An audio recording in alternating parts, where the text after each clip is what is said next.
Welcome to Slackin' Off with Brady Slack.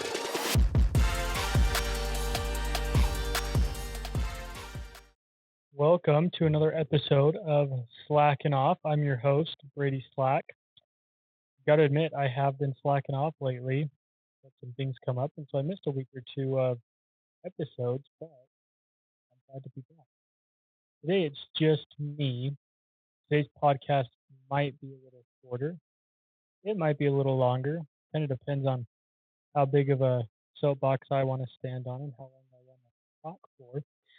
I spent the last 2 weeks doing a little bit of travel. The first week was for a family event for the passing of my grandfather. It was a wonderful week. We got to celebrate his life. We had one too many laughs. My grandfather was a very serious man, and on my Facebook, I made a little tribute to him. He was very professional. He was in education, so he was a lifelong learner. We spent days going while we were in South Carolina, going through books and going through notepads and going through just tons of information that he had written down, and it was really fun to see that.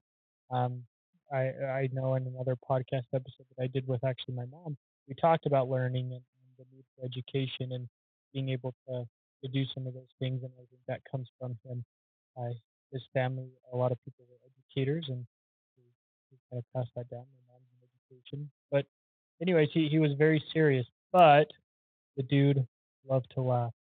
And I'll never forget all the times that he got in trouble for lifting his leg and passing gas, or he'd be drinking his morning coffee, set it down, and do some sort of weird kind of kumbaya ritual and some sort of karate move or whatever, saying he was a black belt. He wasn't. He really sucked, but he just thought it was funny and he wanted to get the kick out of the kids. So that was fun. And then I spent a couple days doing some trainings for some sales companies in Texas, and that was really fun. I love speaking and I love training for a couple reasons. One, it allows me to learn more about the people that I'm helping. What questions do they have? What are things that they're going through? How can I better help them? And then on the flip side of that, the more that I teach about concepts with money and taxes and strategy and planning, the more that I learn, the more that I'm able to help people. And so there's two concepts that I want to go over. One that hit me while I was giving the first training, and another that hit me while I was giving the last training. Um, the first kind of principle, again, this might be really short. This might be 10 minutes, and we might be done with this, but it'll be really heavy with some thoughts. But the first thought I have is that as I was driving to go, I had to drive about 2 hours to go visit the first team from where I was at. I was in San Antonio, went to Corpus Christi. Phenomenal training that we had, lots of really good questions.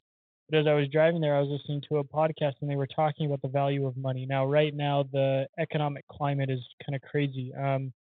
I get lots of questions and I see lots of questions going around about BRICS. What's going to happen with a currency? Is China going to move away from the dollar? The dollar is now being devalued. Inflation is eating at the price of a dollar. A dollar is worth less now than it was yesterday, which is fact. All these things are facts, and we're seeing these things unravel in real time. But as I was driving down there, they were talking about the value of money, and they were talking about how few people understand the value of a dollar. Um, and so the first thing that I want to touch on is I want to help people understand what that term means, the value of a dollar. What is the value of a dollar? We'll kind of dive into a couple of my own thoughts.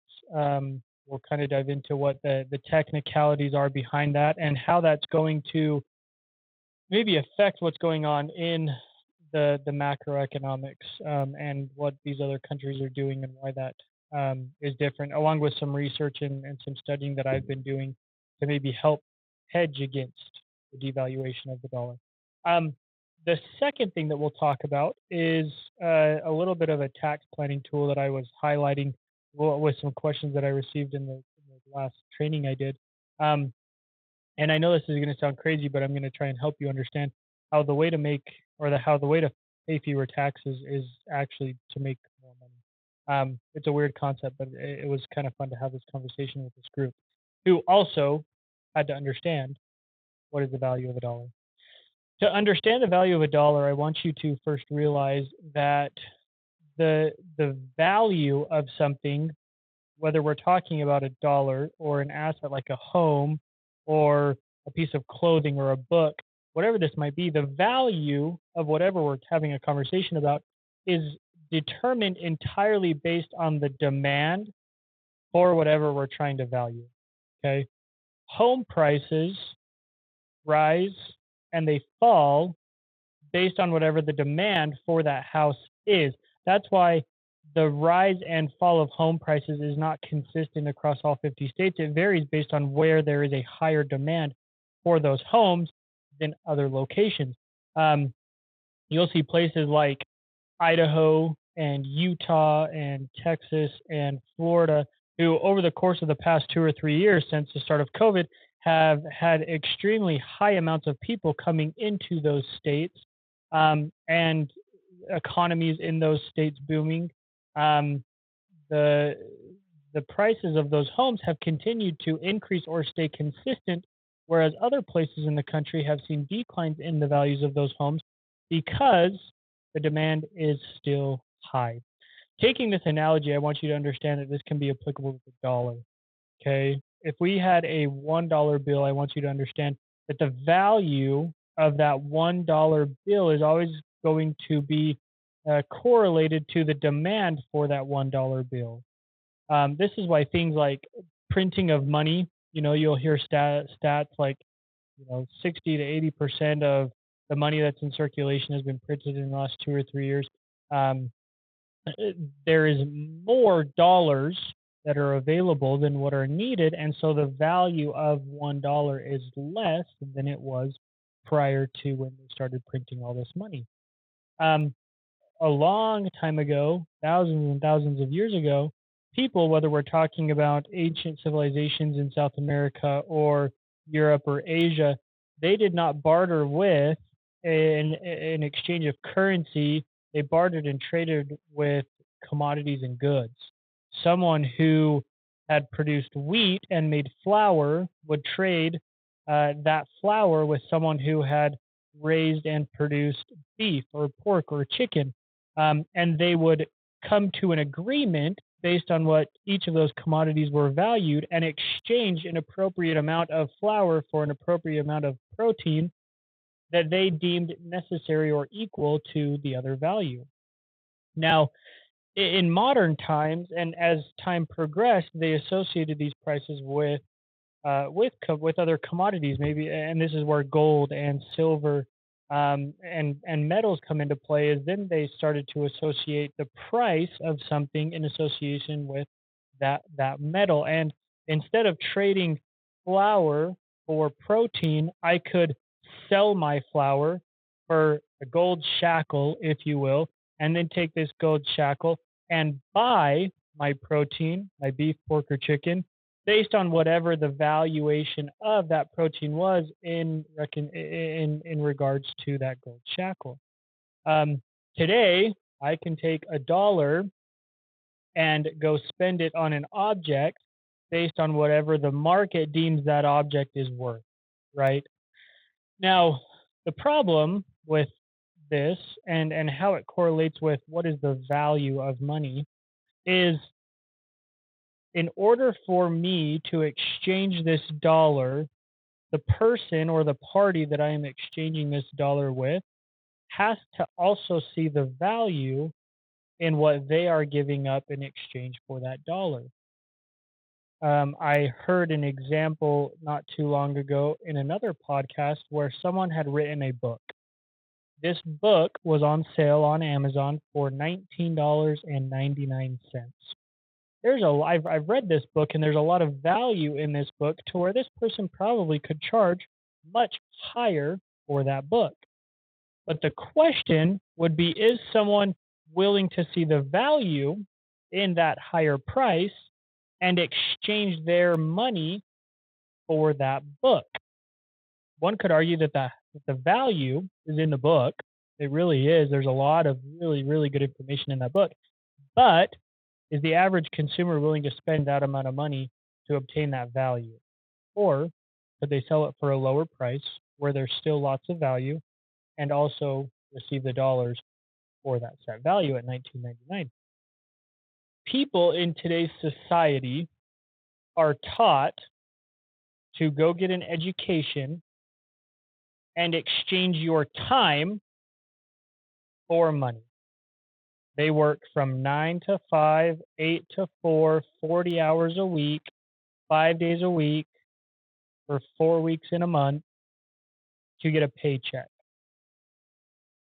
Other people exchange resources for money, or they exchange other people's time for money, or they exchange other people's money for money. What does that look like? Most people are in a position where, like I said, they're changing their time for money. They are working and utilizing those 8 hours a day, 40 hours a week for a paycheck. Salary, hourly, whatever you want to calculate it, it's an exchange of time for money. Business owners, entrepreneurs, investors, they understand the utilization of an exchange for an idea, a good, a product, or a service in exchange for money. You have individuals who will go and create a course teaching you how to do whatever. It might take them 10 hours to create this course or 50 hours to create this course, but then they're able to continue to sell that course and make an unlimited amount of money based on the 10 hours, the 50 hours that they spent making that course. Other individuals will hire someone and use that skill set or that individual's time to pay for their time that they're not spending in their business. Someone else might be working for me at $40 an hour, but if I'm making $100 an hour, I am pocketing $60 an hour and paying my employee $40 an hour. Someone else who might want to go buy real estate might borrow $100,000 of the bank's money, and they will put in a portion of their own money and then just pay back the debt and get a cash flow on that property. Now, I want to be very clear. I'm not saying that any one of these situations is wrong or right. I have my own preferences, as do you, most likely, as you should. But in order to understand what the value of money is, you have to understand what your time is worth. You have to understand what you are worth. And then you have to understand, what do other people view my time or my opinions or my education or my abilities to be worth. Okay. I've got an employee right now, um, and it's interesting for me to watch because I know this employee very well. I've got an employee for me who's still in college, and this individual is working at an hourly rate for me. They're doing a fantastic job, and we've put together a plan for this individual to become a salaried employee based on some certifications and some licenses that they might obtain. And those certifications and the licenses are fairly obtainable within the next 2 to 3 months. There's some studying and some testing that's involved with those licenses. But once they obtain those licenses, they'll be able to then become a salaried employee. And they'll be making a good amount of money for how old they are and the circumstances that they find themselves in life. But this individual is working two jobs. They're making the same amount of money with this other job that they are with us. Now, we provide our employees with the opportunity to be flexible with when they work. And with all of our employees, I say, as long as the job is getting done, as long as our clients are happy and everything's getting done in a timely manner, I don't care if it takes you 8 hours a day or if it takes you 2 hours a day. And I don't care if those 2 hours or 8 hours are spent in the middle of the night or if they're spent in the middle of the day, in the afternoon, or morning. As long as stuff is getting done and the clients are happy, I'm happy. Okay, and I really don't care. If it takes you 2 hours, I'll pay you for the 8 hours. But and so knowing this employee is working during the day for this other company. They've got some life situations where they're saving up for a few things, and I think that's fantastic, as they should be. They've got some goals, and they're going to accomplish those goals. But if this one employee would realize that if he spent the next month to month and a half to 2 months studying, planning, and preparing for these certifications, he could be making 3 times the amount of money that he would be and working half of the time. Right now, this individual is choosing to change his time for money, whereas if this individual were to change his time and increase his ability or improve his ability to then change a more substantial amount of services or specialties for more dollars, I see the value in that and I'm willing to pay him more money. Okay. And I think that's a concept that just people have to come by naturally. The value of money is entirely dependent on what you think that value of that dollar is. And then you also have to take into consideration what the other person with whom you're doing business with values that dollar to be worth. Okay. There's a new Netflix series out, and it's called, I think it's called How to Be Rich or Your Wealthy Lifestyle or something like that. And it's interesting because it highlights people who need help with their money. They want to understand how to, how to save more, how to invest more, how to purchase this asset or that asset. And one of the first questions that is posed to each of these individuals is, please define your rich life. What does your rich life look like? And I think that's an interesting question because money is not necessarily always the answer to becoming rich. And I've learned that over the last little bit. Don't get me wrong, I don't mind money, and money allows me to do things and live differently that I wouldn't be able to otherwise do. But sometimes designing your rich life does not always include a monetary value. Maybe that means spending more time with family. Maybe that means giving more to charity. Maybe that means traveling more. Maybe that means owning your own home. Um, you just have to decide what that rich life looks like, and then you have to determine what's the value of that dollar to get to that rich life. I thought that was an interesting dichotomy, one that kind of took me back down to earth, if you will. So that's the value of a dollar. The value of a dollar is flexible. Now, how does that determine with what we were talking about the macroeconomics of what's going on? The value of our dollar is decreasing, and if you don't know that, you should. A dollar is worth less today than it was yesterday, and it's certainly worth less today than it was 5 or 10 years ago. There are more dollars in circulation than there were 5 or 6 years ago. There's more money being printed. But now you have countries who are considering not utilizing the dollar for trade. Um, you have to remember that the US dollar is still the world's reserve currency. Many countries still hold most of their own reserve currencies in the US dollar. The US dollar is still strong from a global standpoint. However, it is getting weaker. And the dollars that you have that are just sitting in a bank are losing value at an extremely high rate. Most of the conversations that I have had with clients and most of the conversations that I'm doing research on kind of point us to believe that you should not just keep your dollar in a bank account. Maybe you should put it into Bitcoin. Bitcoin provides stability. Bitcoin allows individuals to keep a decentralized location of their funds that are easily transferable between you and other parties and back to the US dollar at any given point. It's also giving you an opportunity to increase the price of your dollars through Bitcoin as a secure investment, if you will. Now, again, there's an inherent risk. Bitcoin price could drop. There's no security, but as we found, there's also no security in the banking system. So manage your risks appropriately. I also have some clients who are putting their dollars in a money managed market account or a high yield savings account because these now have the opportunity to have a much higher rate of return than just sitting in a savings or a checking account. Again, there are risks. Manage your risks accordingly. Okay. Now, as we have the conversation about the value of a dollar, it was interesting to me to have a second conversation with this last group that I was referring to about paying fewer taxes. Now, I've walked through some pretty famous people's tax returns.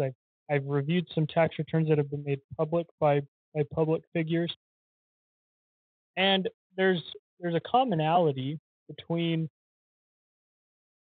a lot of those tax returns that I've reviewed. And I asked the question to this group. I said, if you had to, would you rather pay $1 million to the IRS in taxes, or would you rather pay $10 million to the IRS in taxes? Now, the first group that I asked this question to, they answered that they would prefer to pay $1 million in taxes. The second group that I asked, they said they would rather pay $10 million to the IRS in taxes. The second group got the concept of the question. It was a little bit of a trick question, but if the average tax rate in America is 24%, and I'm paying them $1 million, aren't I making $4 or $5 million gross? But if I'm paying them $10 million, aren't I making $40 or $50 million gross? And can't I do much more with 50 million than I can with 5 million? So that begs the question: how do I pay less in taxes? One of the concepts that I had to teach while I was in San Antonio and Corpus Christi teaching some of these companies was that everyone is a partner with the government. What that means is we're all making money and we're all paying taxes. The government uses those taxes to provide housing and food and shelter and subsidize different activities here in the United States, provide housing and protection in the form of a military and medical advancements or different things like this. And by paying taxes, we are a partner with the government. Now, the only thing is as an individual, as an American citizen, I get to decide whether I am an active or whether I am a passive partner with the government. What this means is that if I am a passive partner with the government, I do not get to decide what happens with the taxes that I pay the government or the money that I make. Because typically a passive partner with the government is someone who makes a W-2 that just pays in their tax on their gross income. An active partner with the government is someone who performs the activity and then gives the leftovers to the government. Someone who is an active partner with the government might be a rancher or a farmer providing food and resources to the public. It might be an investor who owns rental real estate that provides housing to the public. It might be a business owner providing a good or a service to the community so that the government doesn't have to. Now, by being a active partner with the government gives you deductions, depreciation, credits. They give you certain entity structures to pay less in taxes, and they give you these opportunities because they're giving them to you in the form of a subsidy. They're subsidizing and incentivizing the output in the economy. Now, if the government does that themselves, if they don't subsidize any of that, and they take all those taxes and they do it themselves, it's typically referred to as communism. We have some great examples in the history of the world how communism works. Look at countries like Venezuela. Look at countries like Germany during World War II, and how those societies and those economies work. We want to live in a society where the government subsidizes a lot of these activities to individuals. You can call this capitalism, might be how it works, but it's a great system for our economy to work. Okay. Now, going on this tangent here, the interesting thing about this, and if any of you have ever read Robert Kiyosaki's books, whether you read the Cash Flow Quadrant or you read Rich Dad Poor Dad, he talks about the cash flow quadrant. And the cash flow quadrant from a tax perspective also highlights who pays the fewest and who pays the most amount of taxes. As you go through Robert Kiyosaki's cash flow quadrant, and you can use this on an international level or a national level because it's fairly even across the board. An individual who is an employee always typically pays more in taxes. They have a higher average effective tax rate. An individual who is an investor, the bottom right quadrant of this cash flow quadrant, always pays the fewest amount of taxes possible, which is interesting because if you look at it from an income standpoint, more people who are investors typically make more money. Big business owners typically make more money than someone who is just an employee. Um, which is also interesting because they pay the fewest amount of taxes possible.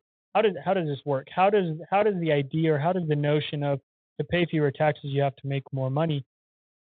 You have to understand it from the construct of what are they doing to make that money? Are they providing a good or a service? Are they investing into food or housing or energy resources, different things like that? Are they doing things that the government is going to subsidize and pay them to do? Because if they are, they're going to have an untapped potential to make as much money as they want, and they're also going to get a bunch of incentives from the government to do those activities so that the government doesn't have to do them. It would cost the government more money to do those than giving these people incentives to do them for the government. They're still going to pay taxes, employment taxes when you hire people, property taxes when you purchase real estate, inheritance taxes or estate taxes when you transfer farmland down to from one generation to another, which is an entirely separate conversation that we can get into in a later podcast. But the government's they're still gonna capture taxes, right? But the idea is that in order to pay fewer taxes, I want to invest into real estate. I want to capture depreciation. I want to invest into new business opportunities because then I might get credits for research and development. What's research and development going to do? It's only going to increase the economic output in our country and provide opportunities for our country to increase in its output when it comes to technologies or sciences or medications or health, right? But they're going to subsidize companies to do that. As I was able to talk with some of these individuals, who, mind you, a lot of them are making less than $100,000 or $200,000 a year doing sales, it was interesting to see their minds kind of open up to the idea that if I can get foundationally to a point where I cover my necessary expenses and I have supplemental income, and I then use that supplemental income to do some of these things that the government wants me to do through tax code, like invest into real estate, invest into energy, buy other businesses and provide goods or services to other people, that not only will I have the opportunity to make substantially more money, I will have the opportunity to use the tax law and be able to use things like business deductions, depreciations, amortizations, tax credits to help offset that income and pay fewer dollars in taxes. The government also understands that the value of the dollar is high because if they were to do some of these activities themselves, they would cost us more money than by subsidizing them through tax efficient ways like credits or deductions.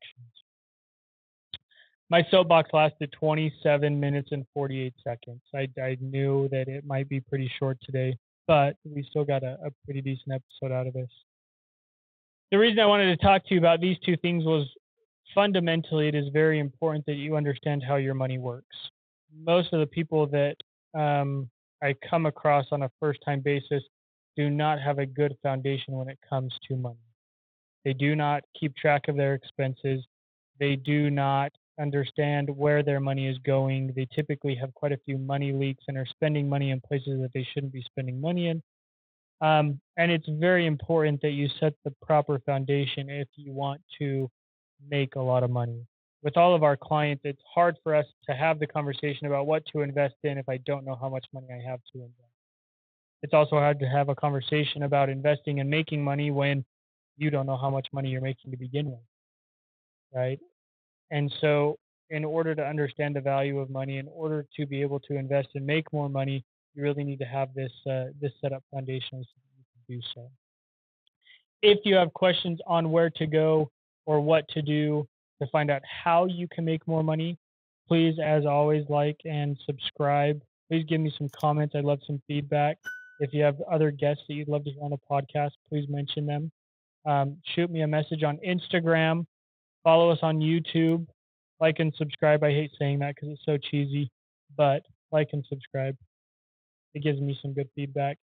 And don't be like me. Don't slack off. Again, I'm your host, Brady Slack with Slackin Off. Thank you guys for listening. Have a great rest of your day.